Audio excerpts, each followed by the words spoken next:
France Bleu Provence s'engage au quotidien pour la planète et passe au vert. Chaque matin, c'est avec vous Thibaut Gaudry. Aujourd'hui, nous parlons avec vous d'un projet à Marseille qui fait des vagues. En effet, un projet de parc photovoltaïque flottant qui pourrait être installé sur le bassin du Vallon d'Ol. C'est dans le 14e arrondissement, au pied du massif de l'Étoile. Un projet contre lequel se mobilise notamment l'association pour la sauvegarde et l'animation du poumon vert de Saint-Mitre, dont nous accueillons le président Philippe Mussarella. Bonjour Philippe. Bonjour Thibaut. Alors d'abord, présentez-nous ce projet. Alors ce projet a été apparemment étudié depuis 2019 par la Société du Canal de Provence et par EDF Énergie. Mais en tant que citoyen marseillais, on n'en avait aucune nouvelle.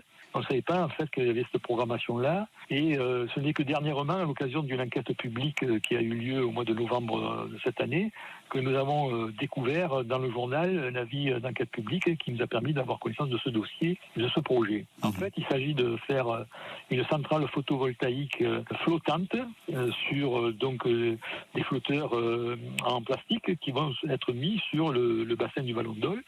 Ce bassin, c'est un bassin qui fait 17 hectares. Et pratiquement, la centrale va faire les 3/4 de ces 17 hectares. La particularité, c'est que ce bassin, c'est un bassin qui reçoit l'eau du Verdon et qui va être ensuite destiné à être traité immédiatement à proximité par une usine de traitement d'eau pour la rendre potable. Et ce bassin dessert 300 000 habitants de Marseille. Et d'autre part, ça sert également d'une réserve d'eau au cas où les autres bassins qui desservent le reste de la ville soient défaillants.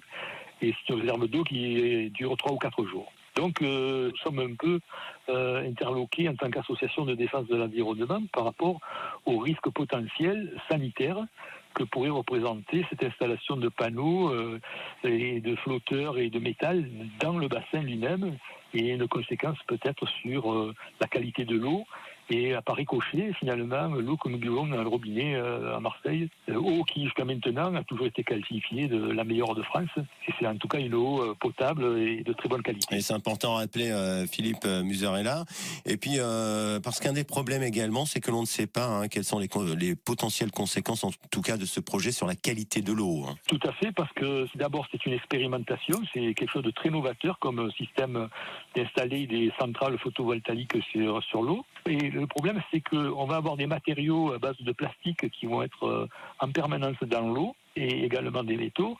Et donc, on ne sait pas du tout si, avec le temps, justement, le soleil, il ne va pas y avoir de dégradation de ces plastiques-là, et ensuite être déposés dans ce bassin, et par la suite, pas être bien détectés par l'usine de traitement, qui, actuellement, ces usines-là, elles sont très bien faites. Elles savent détecter des bactéries, des métaux, mais parfois, c'est pas prévu dans leurs analyses de détecter des substances qui, pour l'instant, ne sont pas détectables ou ne sont pas nécessairement à détecter, parce qu'on ne les connaît pas, on ne sait pas trop ce que ça devient.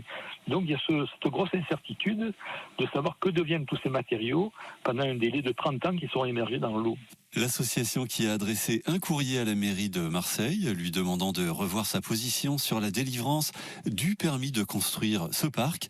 Les infos sur le site de l'asso, poumonvert-saint-mitre.wifeo.com. Et évidemment sur l'appli ici par France Bleu et France 3. France Bleu passe au vert avec Provence Éco-Rénov. Le département finance vos travaux de rénovation énergétique. Plus d'infos sur département13.fr. Il fait 9 degrés ce matin à Saint-Mandrier, juste en face de Toulon.